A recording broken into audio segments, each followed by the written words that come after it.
Brad Gilmore. He challenged me to movie trivia. So Frank, there was something that we kind of discussed before that I wanted to just lay out on the table here. My, what would you call it, strong suit? Brad Gilmore, he thinks he knows Back to the Future, which is only like 3 movies, so that's pretty easy. It will be an all Back to the Future rundown Schmoedown. Frank Janisch. I'm going to take you down brick by brick, block by block. They are very nice to each other, aren't they? Just pleasant and sweet? You go put on your little blazers and your little plastic loafers. Oh, brother! Brad Gilmore brought the rundown to a whole nother level. That's simply not going to happen here, little boy. We'll run along and do something else with your time.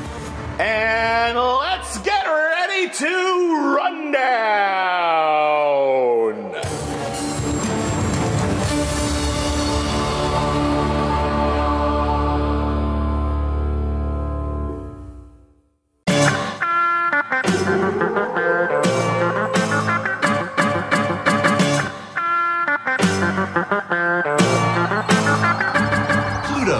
Ladies and gentlemen, it's time for the Schmoedown Rundown. Introducing first, Janisch, and the host of the Schmoedown Rundown, Brad Gilmore. What's up, Movie Trivia Schmoedown fans? Welcome to the Schmoedown Rundown, the official after show for the Movie Trivia Schmoedown. I am your host, Brad Gilmore, and I am joined in Chicago, Illinois, by Mr. Frank Janisch. And I know, Frank, Kanye West has had a homecoming there. Have you run into Yeezy on the streets? No, I've run into my bed. I've been sleeping a lot, so that's about it. That's about it. You've been going from that Central Time Zone to that Pacific Time Zone, back and forth a little too much. I think Drew Guy is still on you for living up to your end of the bargain, but that is neither here nor there. By the way, can I say something? Sure. I got to shout out my best friend who happens to be 4.5 years old, Linus Babcock, because he put up a clip, I believe, of either last week or the week before, of our fantasy draft episode. I did not know how big of a soothsayer I actually was when it came to predicting the season that one Andrew Guy would have, because I was phenomenally on point by that. Chris Clark, I don't mean to add extra work for you, but if there's some way we could insert that clip. There's no way. Now. I have no way of doing that. Yeah, there's no way. Okay, well, anyway, I was we don't have the budget, Brad. I was shut the hell up, Janisch, I'm talking.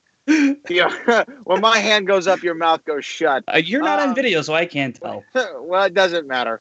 Number 19 overall. This man will return from suspension, and he will dominate the Movie Trivia Schmoedown, not only in teams, in singles. He is going to be a champion. That's why I'm picking the son of Roca, Andrew Guy. Oh, jeez. I feel really glad that you picked Andrew Guy because he's not that good. He's not. Oh, he's not that good. He's not that good. So I feel pretty good about this. I'm with Frank. Did you see that spear to John Roca? Yeah, you don't get 3-point round one? You don't get any points for spears, just so you know. So okay. Well, that's who I'm going with. I'm going with Andrew Guy. That's my guy. That's okay. Andrew Guy's my guy. But shout out to Linus Babcock, and make sure you send him something very good. He is going through kindergarten right now. He needs school supplies, ring binders, Crayolas, colored pencils, the whole 9 yards. So get that to him on his GoFundMe as quick as possible. But we have a great show for everybody today. And Frank, I'm excited about our interview. You've been a hater, but I have not been. I've been a big proponent of Amazing Mara Knopic. Yeah. And she is, spoiler alert, the new Innergeekdom Division Champion. And she is going to join us here momentarily, Frank Janisch. Yeah, I can't wait for that. I spoke to her a little bit before the matches went down at the live event. If you listen to my preview special-ish thing, whatever, with just various interviews with people before the match. Talked to her a little bit and got her thoughts. So, a little bit about what she was about. But yeah, I'm really looking forward to talking to her now after she's playing the match and she's won the belt now. She's the champ. So I say let's not waste any time. The live events were phenomenal. Frank Janisch will tell you more about the team match with Chris Clark. But for now, Frank Janisch, myself, are going to talk to the new Innergeekdom Division Champion, the amazing Mark Knopic. Yeah, I'll be right back. What's up, Movie Trivia Schmoedown fans? Welcome to the Schmoedown Rundown, the official after show for the Movie Trivia Schmoedown. I am Brad Gilmore, and I am joined by a very special guest at this moment. She is the new Innergeekdom Champion, the one, the only amazing Mara Knopic. Mara, how are you? I'm pretty amazing right now. I couldn't have possibly predicted that my career trajectory would take me to this place. So it's very exciting. It's new. It's fun. Yeah, I think that you probably have Rookie of the Year sewed up in the categories for the Schmoedown Awards at the end of the year. I don't see anybody being able to beat a 5-0 record as it stands right now with a championship around your waist. I guess let's go back to the first part of it, though. You know, when we watched this match, you said, I think in one of your promos, in one of your early matches, you were talking about, you know, you asked Christian so many times to be a part of the Movie Trivia Schmoedown.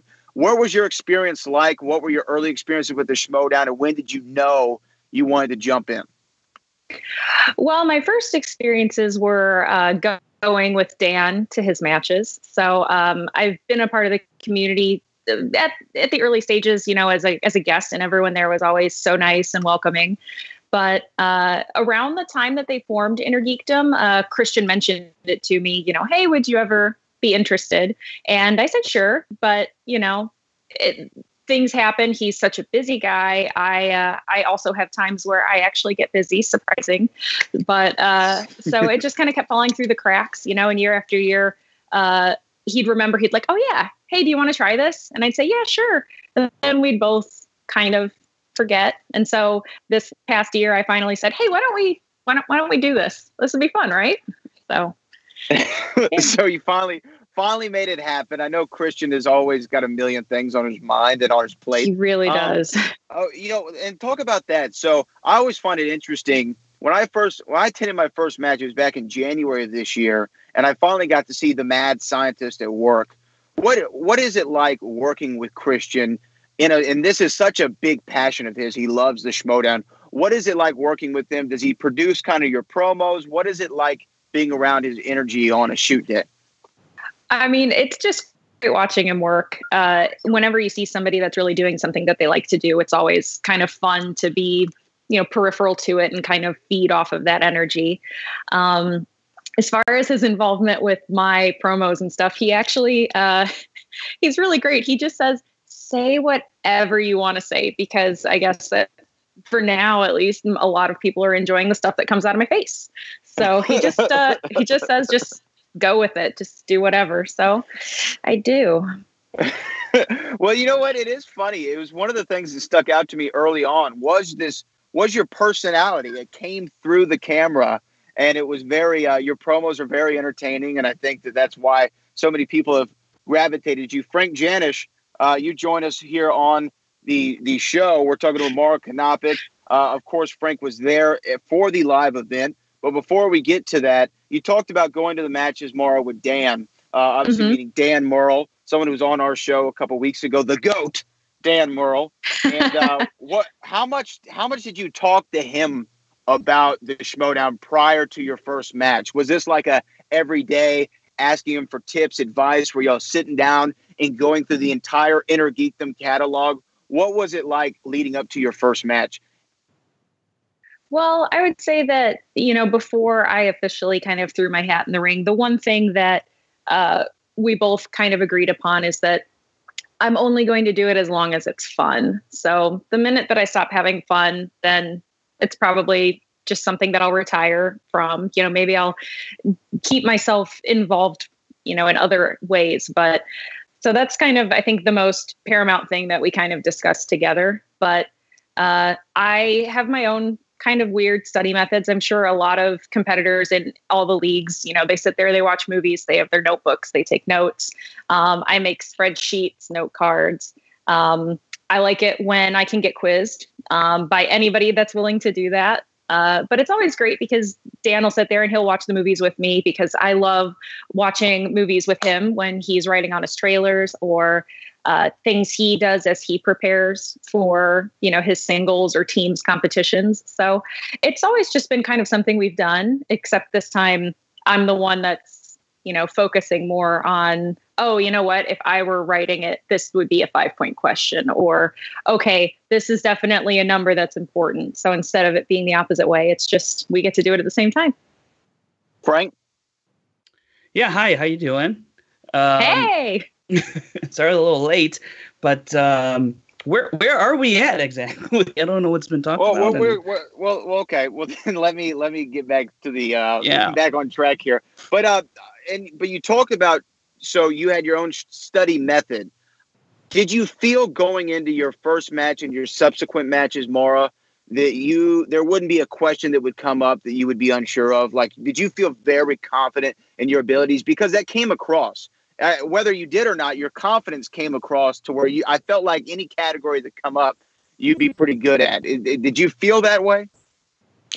I think that I was confident just in the fact that I knew that given the amount of prep I had at each point in time, because I didn't have as much time as I would have liked before my first couple of matches to watch all of the IG movies that I'd never seen before, because there's a few. So I was happy that I knew that if they asked me about a film that I had seen or that I had specifically studied, that I could recall the information that I knew. But I was fine knowing that there'd be plenty of stuff that I didn't know. So part of it was a little bit of luck, but as time went on and I could watch movies like The Losers, that I'd never seen and didn't really have an interest in seeing, or something like Sky High that, I'd be asked about, but I wouldn't know exactly which character they were talking about. So I could add in those deficiencies and kind of become more well-rounded, not just in the big categories, because mixed bag is an often underrated category in terms of its difficulty. Frank? Yeah, I think when you bring up mixed bag, I think of all the movies that are like from a Dark Horse comic or all these smaller comic lines. How do you can you rely on comic book knowledge where you pick into comic books, or is it just whatever's through the movies? That's what my main focus is. It depends on what it is. I read certain comics and I followed certain storylines when I was younger. So that helps, like X-Men, that helps out a lot, because you're not just memorizing the name of a mutant. You're like, oh yeah, I know exactly who this is. I know what their powers are. You can connect an actor to the character more because in your mind, as a kid, you've kind of imagined what the person might really be like if you saw them on screen. And then of course I loved X-Men, the animated series. So that also, it just kind of reinforces everything.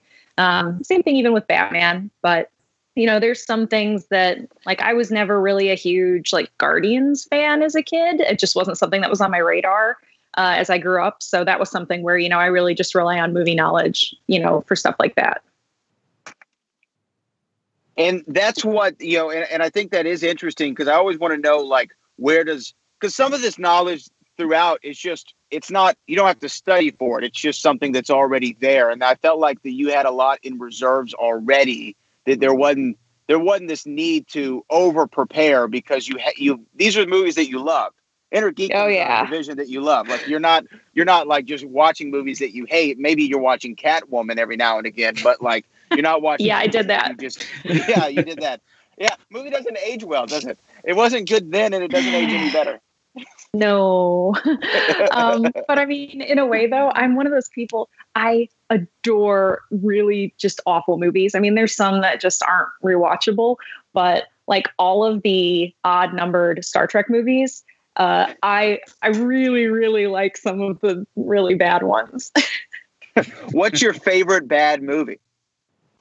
Superman 4: The Quest for Peace. Oh my goodness. I think we just became best friends. I think we just became best friends. I love that movie. Nuclear Man, Gene Hackman. I could go on forever. But so you're going here to the live event. And Frank, maybe you could weigh in on this, because Frank, I'll be honest with you, Maura. I've been really team Maura Knopic here since your debut. I've been really high on you in the Innergeekdom division. Frank's been a little bit of a hater. I'm Oh, that's okay. Just I'm like human cocaine. I'm for some people, I'm not for other people.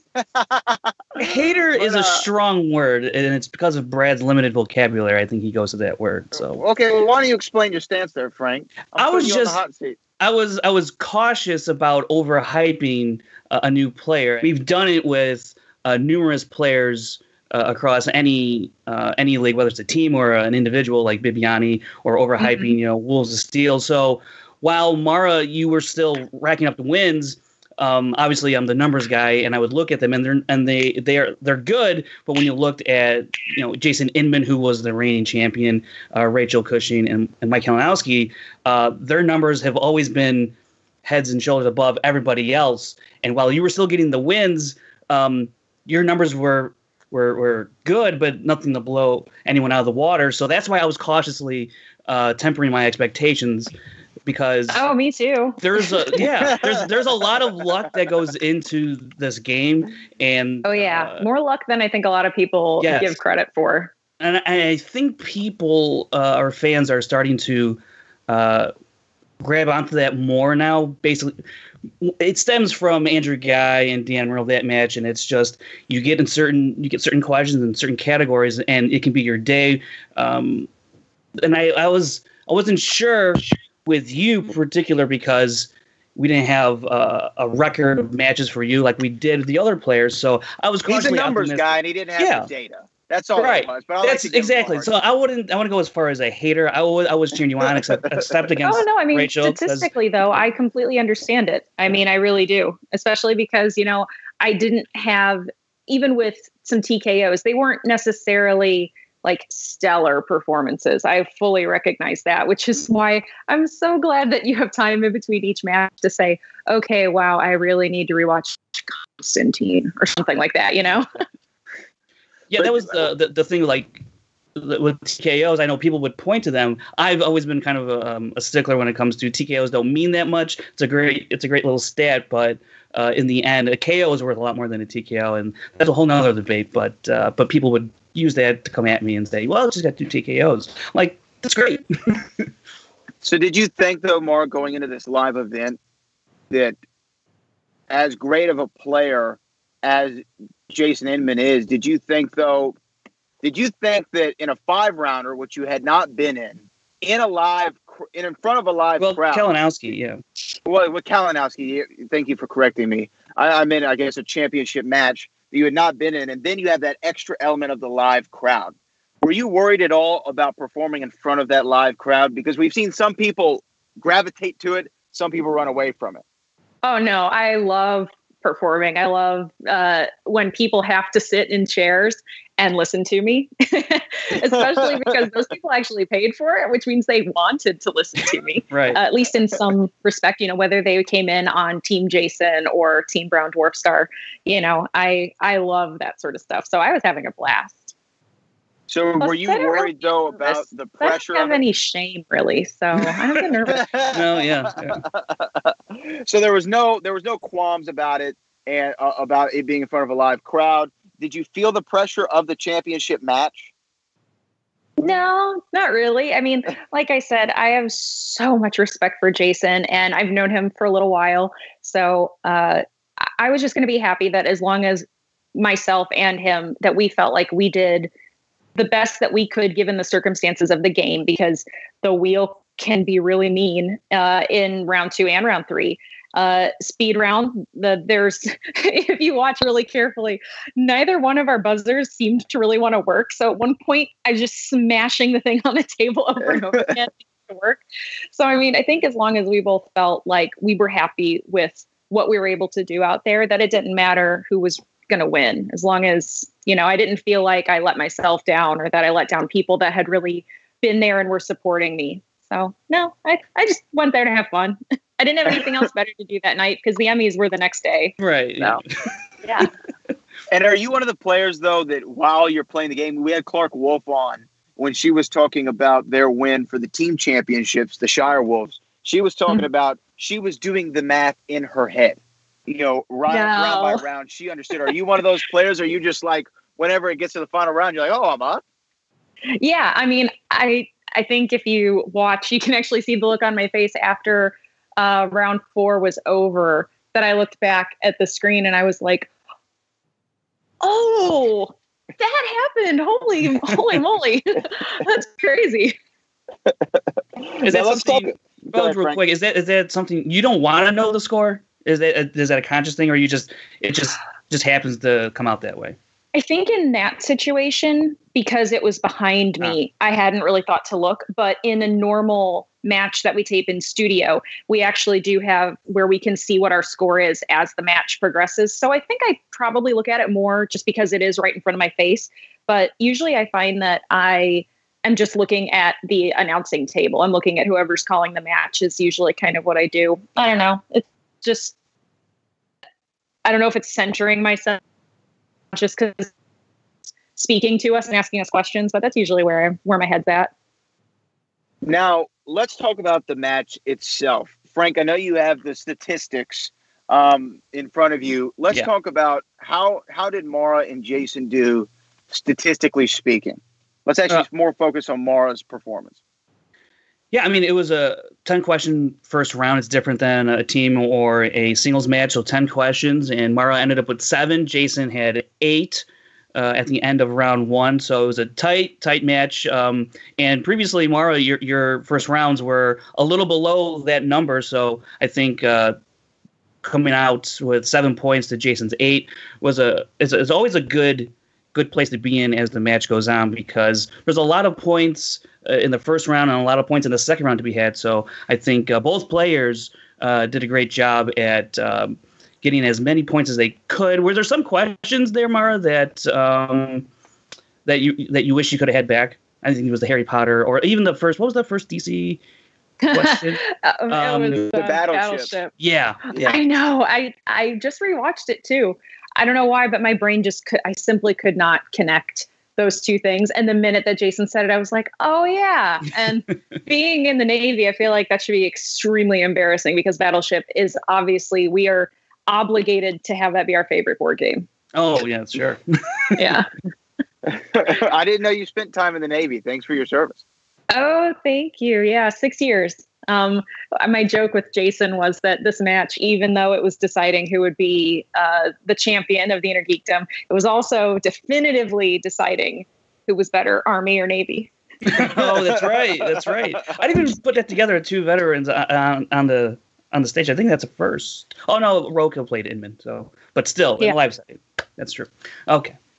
So you didn't have. So you knew that Battleship. Obviously, you didn't get there at the time, but the still getting 7. And I know you said you weren't keeping track of score per se. Did you feel, though, round 1, even round 2, after round 2, did you feel momentum? Because when you got movie release dates and you had a smile as wide as Heath Ledger's Joker, I could tell that I think momentum started to be on your side. Well, I can tell you this. I had been asking for movie release dates to be on that wheel since like match 1. But I had been trying to keep it really under wraps. And I'll admit that I, for once, broke my composure with that smile, because if you'll notice when I go back to the table, I'm like, yeah, why not? Let's just do it. Because I really wanted to set the expectations pretty low. But as you could tell, I was very, very confident, and I'm very proud of my round 2 performance. And did you feel momentum on your side after that round?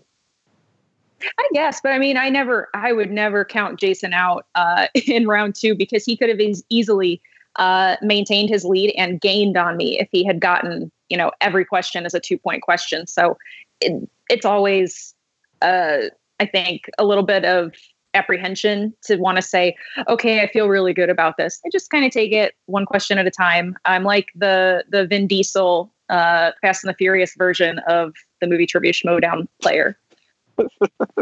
Okay. I like that.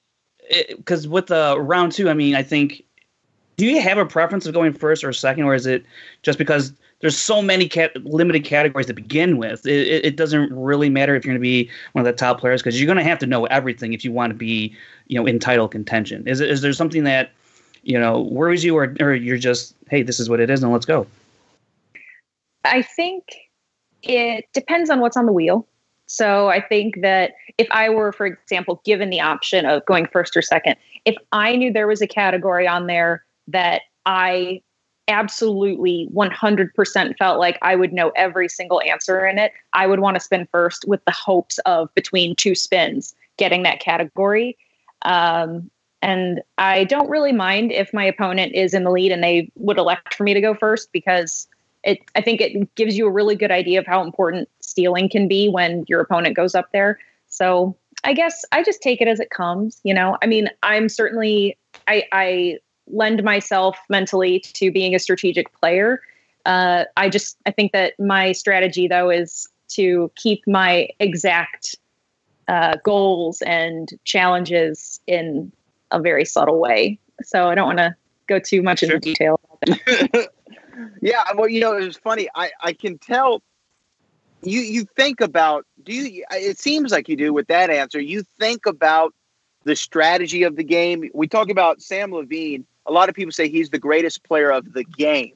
Maybe not of movie knowledge, but he was able to maneuver through the game better than anybody. Do you pay attention to the strategy of the game itself as opposed to just the knowledge?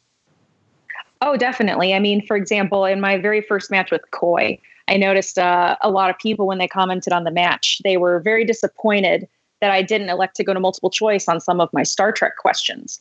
And I specifically did that because in round one of the questions was, what is the last film appearance of Leonard Nimoy in Star Trek? And Coy answered Star Trek II, The Wrath of Khan. And I knew immediately at that point that Coy's strength was not going to be Star Trek, because he knows, my goodness, I swear, everything Marvel. So, but when I rolled Star Trek, I thought, number one, I love Star Trek. So that was a win for me. But I specifically thought I would rather not get 2 points because I was between 2 answers in the questions that I didn't get. And of course, I picked the wrong one, because everyone that's ever been a Navy nuke knows the 50-50-90 rule, that when you have 2 answers and you have a 50-50 shot, you will choose the wrong one 90% of the time. But I knew that if I went to multiple choice and I did get it wrong, I was limiting him, instead of having, 6, 7, 10, instead of having 13 movies to choose from, he would have 3 movies to choose from out of the remaining correct answers. So to me, it was more strategic to potentially not get 2 points or 1 point than to give him a 1 in 3 chance of getting a point. Well, I can definitely tell that you do pay attention to the strategy of the game. You definitely take it seriously. Okay, so we get through round 3, the betting round. Round 4, was it? And I know you said there was some issue with the malfunctioning, maybe, of the equipment, but Jason Inman, I believe, got 3 out of the 3 questions that he answered correctly. You got 1. Y'all both didn't know the Harry Potter question. Did you feel? You know, funny though, we actually both did know that answer, but neither one of us wanted to risk a point to answer it, because we talked about it backstage. It was like, you knew that was Trevor, right? It's like, yeah, we knew that was Trevor, but we didn't. He didn't want to risk a point.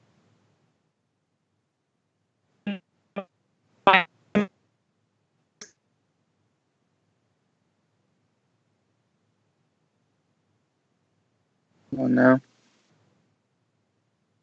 Well, I don't think she died, Chris, but I think she might be frozen. Yeah. Yeah, I don't think we have her here. Mara, I don't know if you can hear us. Still there? Oh, there you go. Okay. Did I break Skype?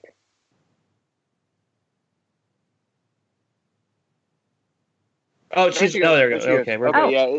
Are you good? It just delayed. Yep. Yeah, it delayed for a second. Sorry. It delayed for a second. No, it's okay.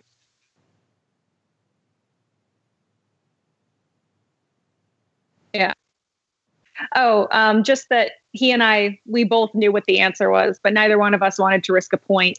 So yeah, I felt like it was a little frustrated with ourselves. Yeah, I felt like it was on the tip of y'all's tongue, and even Jason took that repeat, and I think he was trying to see, okay, do I want to go for this? I think he was taking time to try to think, do I want to risk a point or not? And he ends up not going for it. But after the speed round, and you only getting 1 out of the possible, 5 questions, were you a little worried then at all? Because I know you said immediately after you looked at the scoreboard and saw that you were up. But, I mean, were you upset with your performance? Because we know some players, some elite players like Rachel Cushing has been very vocal about not being good at that speed round. Do you feel like the speed round doesn't play to your strengths necessarily, or was it just kind of a, slow on the draw that time? Neither of those two things, really. I wasn't upset about it. There was only, I can't remember, I think one of those questions I wouldn't have buzzed in on it anyway. I can't remember, but no, I'm not upset about it. I think that I've put in a lot of time and practice with the speed round. So, I'll end up being in another one at some point, and I feel just as confident going into that one as I was this last one. Now, this is the question that I was wondering more than anything, really. When we get to the fifth and final round, of course, Jason has to answer all three, answers his first two correctly, gets to his 5-pointer. Did you know that 5-point question that he got? It would have been alcoholic wine because I didn't know. And as a matter of fact, we actually spoke afterwards with Rachel Cushing, and if Rachel doesn't know a Middle Earth question, then no one knows a Middle Earth question. And she said that she didn't know what that answer was either. So that was an incredibly difficult question. Yeah, that was a Skaliski at work trying to find a nice 5-pointer. And it's funny, too, because I had talked to Skaliski, and he was like, I don't know how they didn't know it. Now, he didn't say that exactly, but he felt like you guys would have known it because he knew it, I guess. But I was like, yeah, you stumped everybody. That was one of the more difficult 5-point questions, probably since Kalinowski's 5-point question. Very, very difficult, I thought. Well, yeah, I mean, and this isn't a knock against Chris per se, but I have many years of exam writing experience, and I've noticed that there's a very, at sometimes big disparity in difficulty between questions in any round. But, for example, you can have one match that has really elementary round one questions and another match that has significantly more difficult questions in comparison. The same thing with 5-point questions or round two questions. And I just think that I've been talking about it with them for a long time, that now I think that my foot is in the door, that whenever I do retire, I really want to get my hands on that exam bank to really fix it, because I think it has some problems. I think for a person that doesn't have any formal testing experience, that Chris does a phenomenal job. But I think that there's always room for improvement there. Oh, yeah. And I think Chris is always one to is open to that. I think because he wants to make the game as good as possible. I think everyone involved. I love that about him. Yeah. And so, I have no doubt Chris is always trying to get better. And I just, sometimes the criticism can get to people, and as we've seen in this space. So nothing but the best for Chris, though. Yeah. He's great. Oh, no. I mean, he's incredible. I just think that, I really, really understand, especially fans of Mike and fans of Jason, that feeling really bitter about the manner in which I won. I fully acknowledge the difficulty of their questions, because I didn't know those answers. Yeah. But at the same time, I'm not ashamed of the fact that I earned the points that I did get. Right. And at least regarding Jason's match, because again, and I also want to say this too, he did incredible in his round two with those Star Wars questions, because Star Wars isn't necessarily his beefiest area, even though he is probably one of the most well-rounded competitors in IG.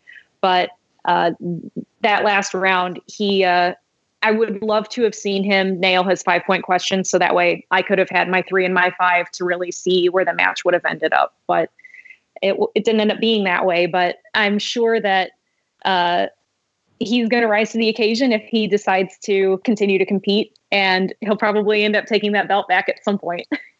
Well, you know what? And when we talk about the belt, you win the championship. Obviously, congratulations on that. And you once again you made several. I think you broke a few records and made history a couple times over. And Frank will probably be able to attest to that more than I. But just within a couple of weeks of our first female champions ever in the Movie Trivia Schmoedown, now we have our first singles female champion in the league. And, the league is pretty much dominated by the women at this point right now. That has to make you feel great.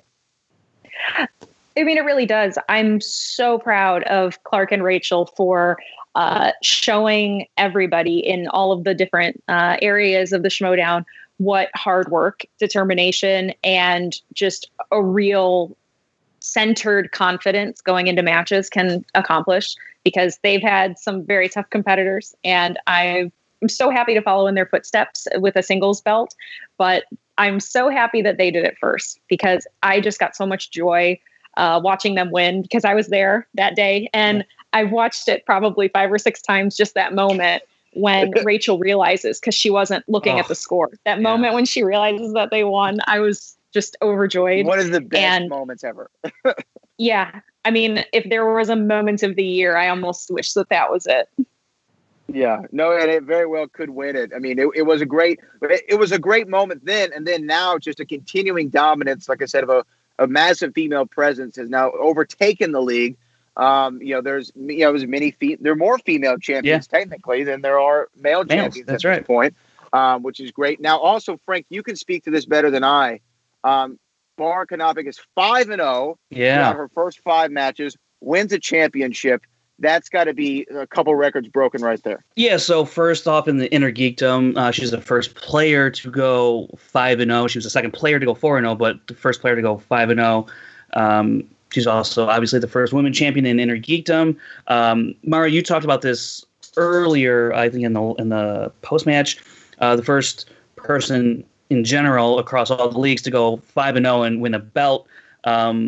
So it took you 5 wins to win a belt, where previously I think it actually took Dan 4 wins to win a belt. Yeah. Yeah. And I know he did have a successful defense against him, but he eventually, no, true. He eventually ended up going 6-0 but in terms of winning a belt, that's the longest road anyone's ever had to, or it's the longest road anyone's accomplished.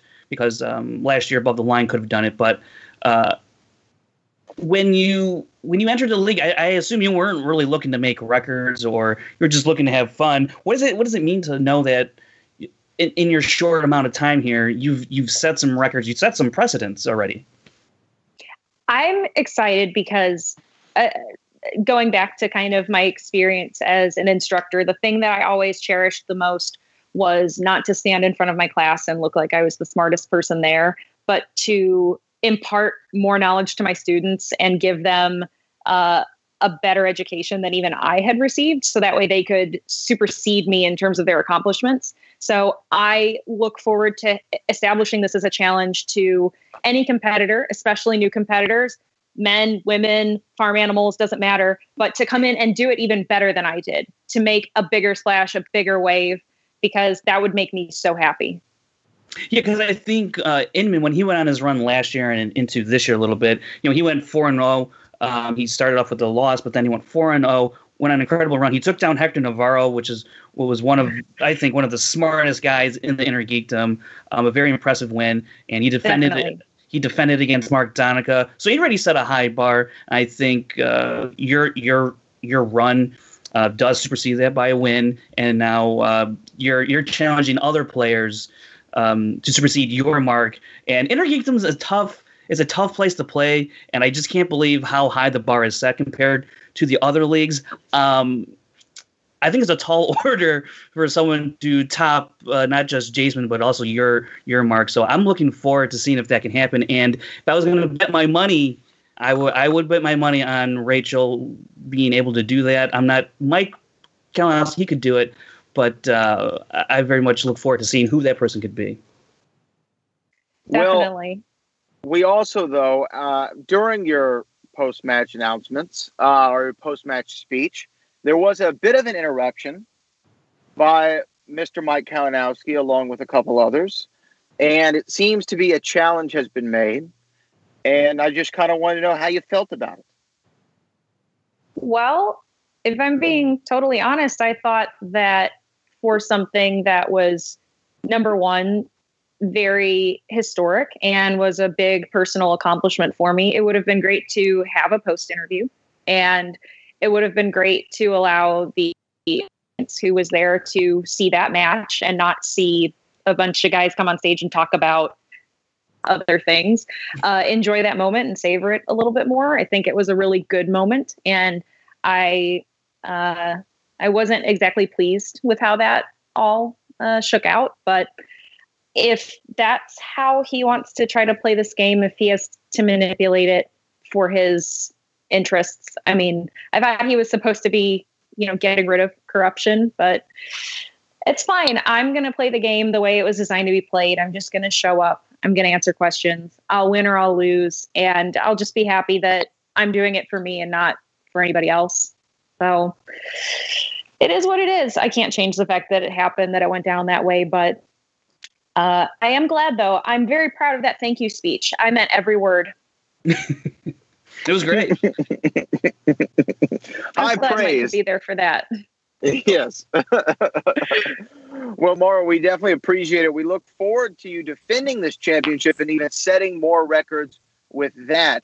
And we're going to see how long this undefeated streak reigns. And I have a feeling, Frank Janisch, of course, is a hater, but I have a feeling that it's going to be a long, long, long undefeated streak.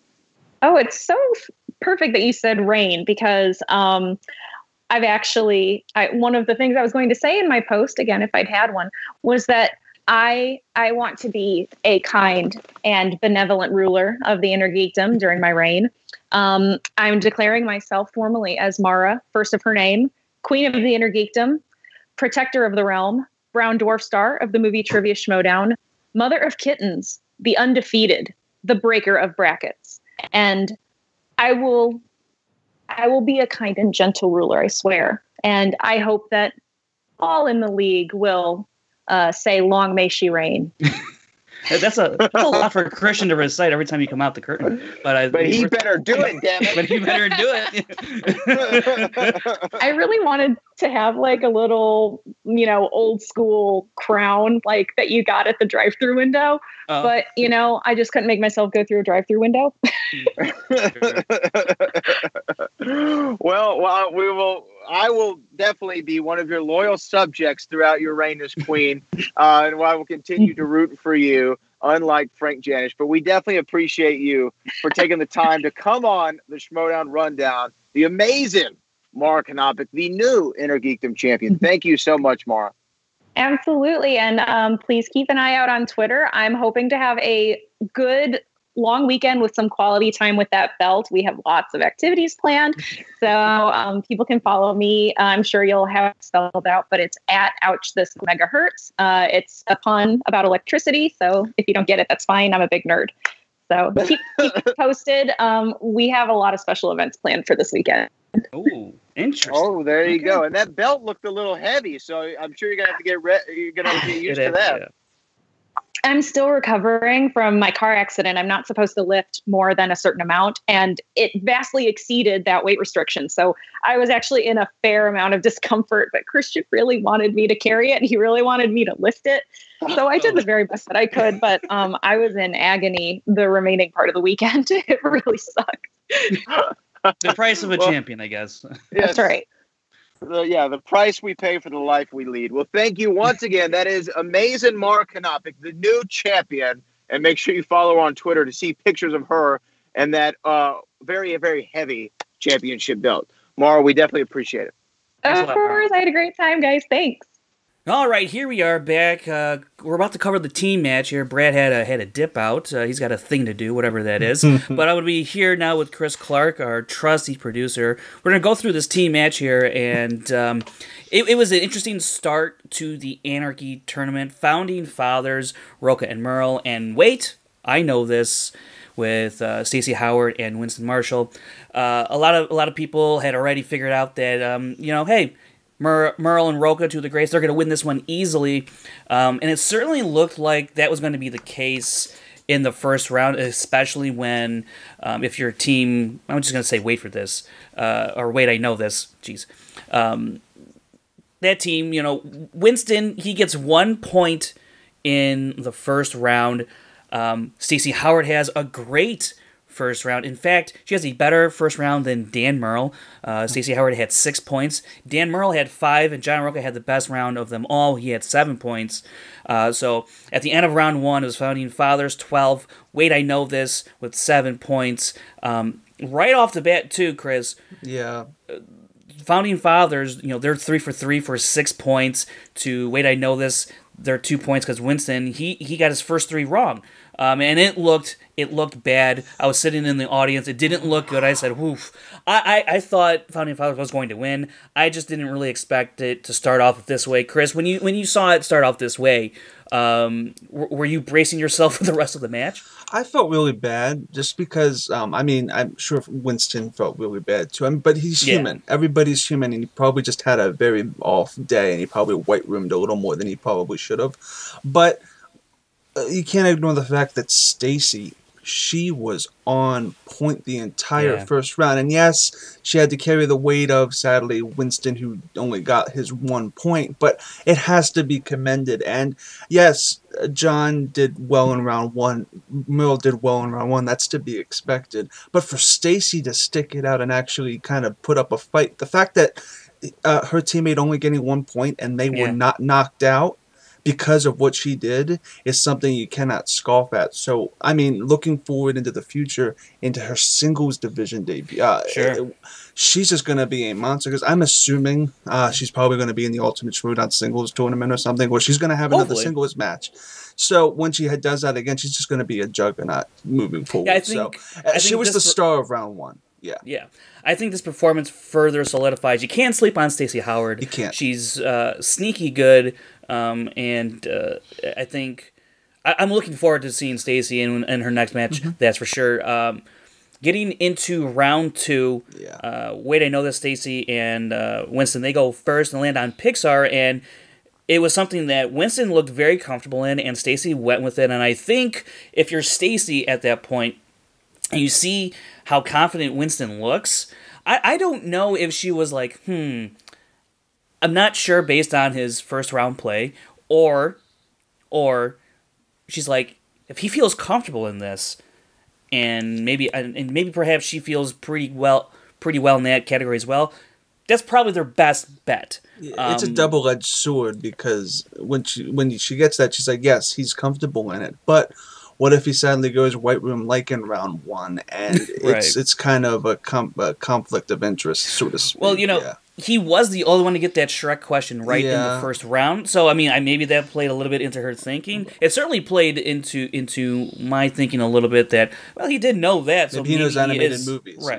Right, that's his strength. But getting into their first round, they really tough it out, and they go 6 for 6 for 7 points. They go into multiple choice 5 of the 6 questions. Really toughed it out, and their performance has to be commended, because they're looking up at 2 of the greatest players in the league, and Winston and Stacey are doing their damnedest to not let it get out of hand. And I think they accomplished that for the most part. I think perhaps they probably want to go not go to a multiple choice on some of the questions, just to really take a shot. Yeah, because I think also at that point, you're kind of, no one's expecting you to win. You didn't really keep pace with them in the first round, so you kind of maybe got to take a few swings for the fences here. But I think they played it strategically well, but I don't think that was the time and the place for it necessarily.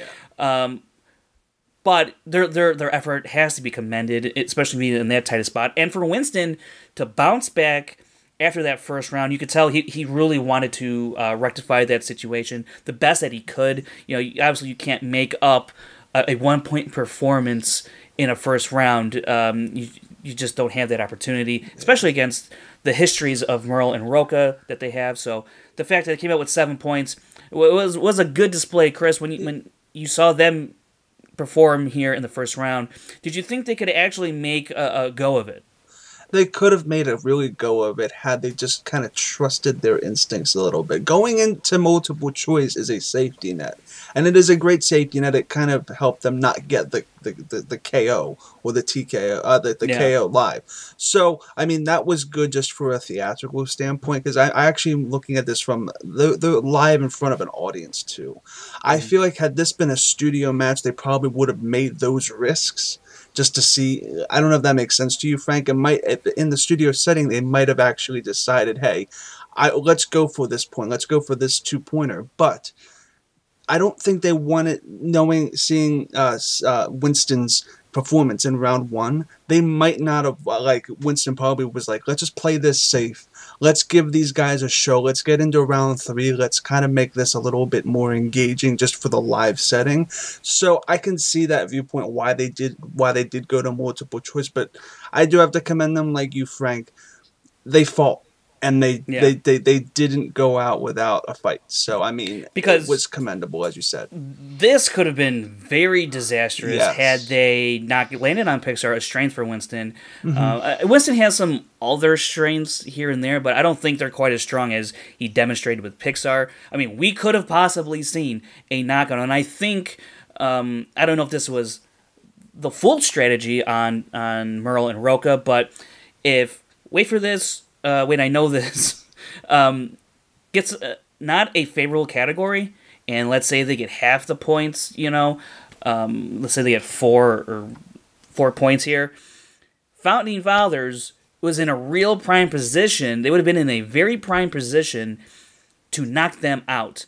But what ended up happening, they get Pixar and Founding Fathers. Merle, he spins opponent's choice. I'm sorry, Merle, he needs to stop spinning the wheel if he can, at least for the rest of this tournament, forever. How long during the tournament, Roca is going to have to get up and spin this wheel, because Merle, for some reason, he spins the wheel, it's going to opponent's choice, and they got by on this one. Chris, when Merle spins opponent's choice, tell me what you're thinking. I mean, this could have been a nail in their coffin had Winston had a great round 1. This could have been a really disastrous situation, because we talked about this a rundown or two ago. Had they dropped the ball and lost, that theater would have erupted just because of the upset, and it would have been one of the probably the biggest upset ever in Schmoedown history. They lucked out. I mean, this opponent's choice, when they spun it, I felt like I didn't feel as like they were screwed. I don't know if that's how you felt, but I just felt like I felt like they probably could have. They can get themselves out of this pickle, and you know what? To their credit, they did. And it goes back to the Wait, I Know This performance from round 1 that kind of cemented the fact that even them getting opponent's choice, it kind of affected that atmosphere. Just like it didn't feel as doom and gloom as it would have had Winston brought his A game in round 1. I want to go back to something you said had Winston performed a little bit better in the first round, this opponent's choice for Founding Fathers could have been a lot more worse. I think what we need to remember here is that, and I don't know if this has been talked about I think they talked about it a little bit in the post-match, but Merle, he knew a lot of these years, and he didn't necessarily need to go to multiple choice. It was Roca who wanted to play it a little bit safe because they had such a lead. He could afford to do that, but he wanted to play it safe and make sure. Wait, I Know This couldn't get back in the match by stealing, 2 points. So I think they went to multiple choice maybe 1 or 2 times more than Merle, or they would have liked, but Merle I think was more confident in. But they were playing the safe game, and they were playing the safe game. The safe game is probably the best game to play at that point. Yeah, and I really don't fault him for that. So, but my point is, I think had Winston played a little bit better, maybe they don't go to multiple choice 4 times. Maybe they go twice instead, or just 1 time. So I still think they would have come out ahead here pretty comfortably. I also want to say, though, that picking movie release dates on the behalf of Wait, I Know This, picking movie release dates, I think that was an error in their game. And I think that comes from maybe not being fully prepared who your opponent is. They're two. Everyone here in this tournament is obviously first-time teammates, aside from the Wildberries.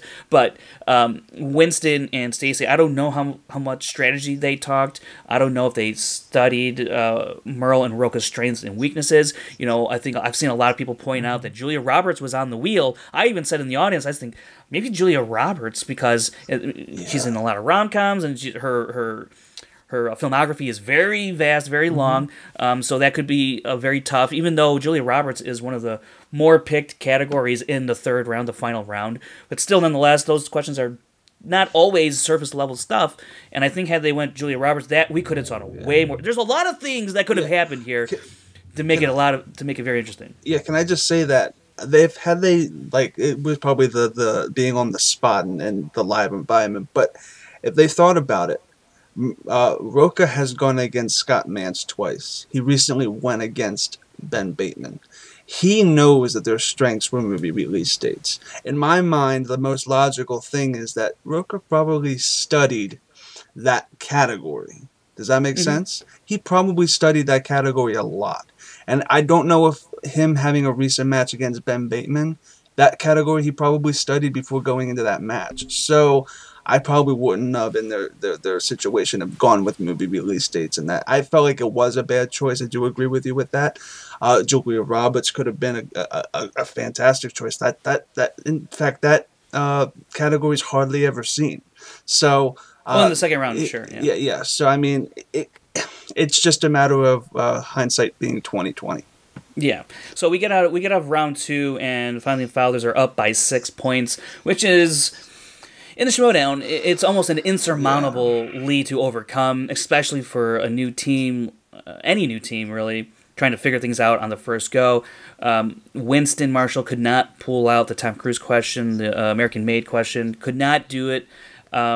Stacey Howard, she nails her Brad Pitt question, and then we get to Fantasy Sci-Fi, their 5-pointer, and it was a no-go for them. So Founding Fathers right out to a TKO in their first match here in the Team Anarchy tournament. It's a somewhat comfortable win. You know, the score is 20-17, it's a 3-point win, but you know, I think this match could have been a lot more difficult, and I think when you hear also Merle talk about, he feels like this is one of the tougher first round matchups in the tournament.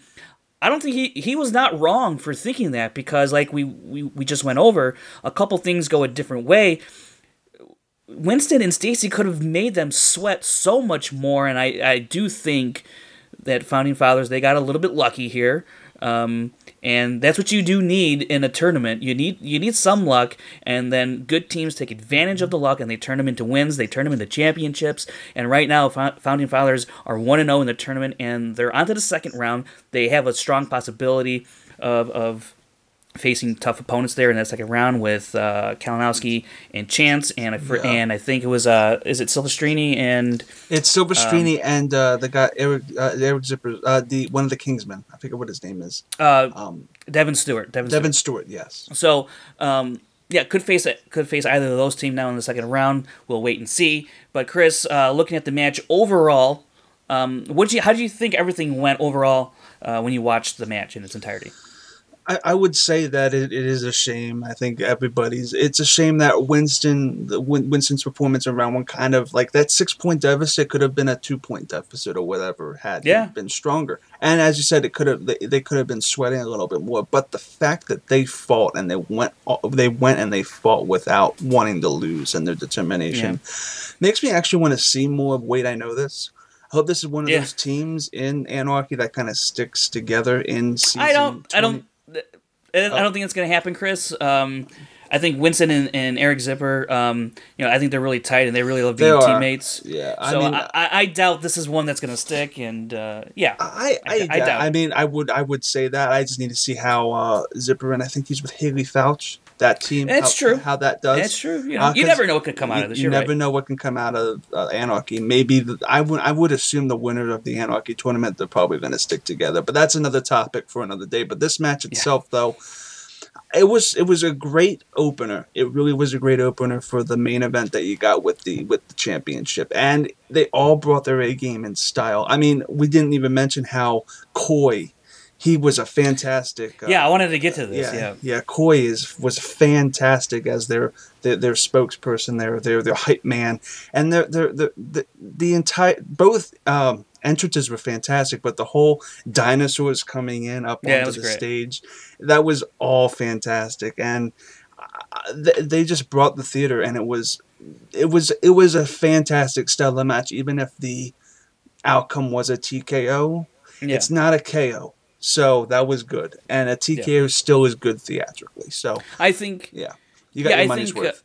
I think Winston and Stacy really took advantage of the theater setting with the whole Jurassic Park theme coming out. That was a whole lot of fun. It was Greg and John in those dinosaur suits. If you didn't know, I saw some people asking about it. I was like, I thought it'd be kind of obvious. They like to help out in those kind of situations, but it was Greg Alba and John Humphrey. Manning the dinosaur suits, and I think Coy, I think people give him a tough time about not performing well in Innergeekdom, but I think he's really found a good spot in being a manager after this Anarchy tournament. I think going forward, I think it would behoove some players to take a look at Coy Jandreau and say, maybe he can bring something a little bit that we're lacking in a team or an individual or whatever. I think it'd be very interesting to see Coy in a manager position a little more consistently after all this dust is settled. I would love to see him. I think he brings such a great energy, and I just love that about Coy, even if his trivia is not up to snuff. But that's because I want to see Coy involved as much as I can. Why don't we give Coy to some of the teams now that don't have managers? Just give him Coy. Maybe. But I want to get to the stats here with Founding Fathers. They answered 18 out of 22 questions. That's just a shade under 82% accurate. They had 20 points in the match. I know this was 14 of 25, 56% correct, and you can place, unfortunately, a lot of that on Winston. He got, he went 1 for 9 in his individual questions, but he showed up in Pixar, so at least he can hang his hat on that. Stacy played a phenomenal game on an individual basis. Like we said earlier, I look forward to seeing Stacy in future matches, maybe the the singles tournament, hopefully. Any last words on this team match, Chris? I just feel like each team brought their A game for the actual live event itself. I mean, don't hate on Winston in the comments or whatever about his performance, because everybody is human. He obviously just went white room. It was just white room, and you know what? That happens sometimes. Even the best of the competitors have gotten one question right in round one. I think Andreyko was close to that in one of his matches against, I think, John Humphrey and Scott Mance too. Yeah. And they are pillars of the Schmoedown, so it happens to the best of them. So don't bring that down on them. I feel like the match itself was still very entertaining and should be commended. Yeah, and I think to that point, I think Winston is a good teammate. I think he's a good teammate, and I think again, him and Eric Zipper do make a good team. Even though his first round play isn't really at the level you would like, but I think he'll get better. I think he wants to get better, and I think he really is, I think, made for something like the Schmoedown. We just gotta work on his game a little bit, and you're right. Sometimes people run into these scenarios where they get 1 or 2 questions right. Look at the singles matches we just had, with Roca and 3 and 4 points in round 1. Yeah, 3 and 4 points with Roca and Bateman and Riley and Guy. I mean, not great spectacular stuff. So it can happen. Unfortunately, it happened for Winston at a live setting, but it is what it is, and we're moving on. So, but one thing I do want to before we get out of here, Chris, I want to talk about this challenge Kalinowski put out to Mara Knopic. Mara has some opinions on it. Besides that, I just want to talk about the whole how it's all set up and what it means for going forward. And I wish Brad was here to talk about this because I would love to get his take on it. So Mike Kalinowski, he basically leaves frogs anybody that might have been in his way to a title match, and he immediately challenges Mara here to a title match. She accepts. Now, storyline-wise, I'm talking about the storyline, Mike's corruption storyline. It absolutely makes sense. It absolutely works for me on a storyline sense. For the most part, because Mara did bring up a good point. We're supposed to, I thought this guy was about getting rid of corruption, and yet he's going to leapfrog, and so he's kind of taking advantage of what he's created in a sense, this anarchy, this chaos in the league, and he's now using it to his benefit because he's in good with Thad, the commissioner, so he can make this challenge and leapfrog whoever might have been in front of him. It makes sense to me on a storyline front. But if I look at it from a game-making standpoint, with Mike challenging Mara to a title match, I have to ask myself, what in the world was the point of the tournament title match between Mara and Mike? What was the point? The point of that was for that winner to face the title winner, to go for a title shot. The loser would not. But now we have the loser of that match, Mike Kalinowski, getting a title shot. That doesn't make any sense to me. It just feels like there should be another roadblock between losing that tournament final and getting a title shot. I feel like there should be another roadblock there somewhere. And there's not. He doesn't have to face Jason Inman, who you could argue deserves an automatic title shot. You could argue that, and I mean, he did successfully defend it once, and he took it from one of the best, I think champions the Innergeekdom had. Yeah, he earns like kind of with the Patriots, or maybe just an automatic like Iron Man match or something. Yeah, that would have been. And so, like I said, you could argue that Inman deserves that. At the very least, I think I would have loved to have seen Kalinowski versus Inman. That would have been interesting to watch. Or I think so. I'm a little perplexed from a game making standpoint why Mike is getting a title shot, because it's like, win or lose that tournament final, you're gonna get a title shot now. So I guess the only meaningful thing that came out of the tournament final was that you were the tournament winner. Because either way, guess what? Mara, if you win or lose, you're gonna face off for the title. Mike, win or lose, you're gonna face off for the title, and we'll figure that out when we get there. It was just who was gonna play Inman first, and so, it's I don't really agree with that, but it is what it is. And like I said, storyline standpoint, I can see that making sense, but from a game making standpoint, I was just like, maybe one more roadblock would be nice, but it is what it is. So here we are. What do you think? I actually think there might be a roadblock. I feel like this is not what it appears to be. I feel like there will be a title match against Mara, but it might be something like Connoption or some sort of Connoption. Hashtag it. Okay. Hashtag it. Connoption. Yeah. Okay. And maybe she actually forces something else to happen. Maybe something like we can bring back Robert Meyer Burnett, and then he has to face Rob, the former champion, before he faces her. Yeah, maybe I'm jumping the gun here. Maybe something is coming down the road that hasn't been announced. But as it stands right now, it doesn't make any sense, and I completely agree with you. But you know what? That's anarchy. The definition of anarchy is something that doesn't make a lick of sense. And if that's the case, then I guess it's on brand. But it's all about what happens after the fact. Because if he loses to Mara in this title match, the storyline's pretty much destroyed. Well, a little bit. But it could be. It depends on his performance in the team division. Sure, but this match is going to take place at Spectacular. Mara's going to defend Innergeekdom at Spectacular. So it's at the end of the year, and at that point, the storyline should be wrapping up. We've seen a hint of that in the Facebook group. I think Christian posted something, a little picture with Spectacular in it and whatnot. So that should be. So I don't think it's going to have any implications. It's going to be perfect for the story, though. It's going to give a nice wrap up to the story at Christmas time, which would be fantastic, because that's then after that, that's the end of the season. That's your arc. Does it make any sense? I think a lot of people agree with you. It doesn't.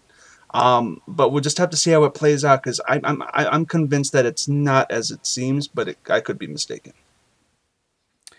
Yeah. Well, we'll have to wait and see in the coming weeks ahead.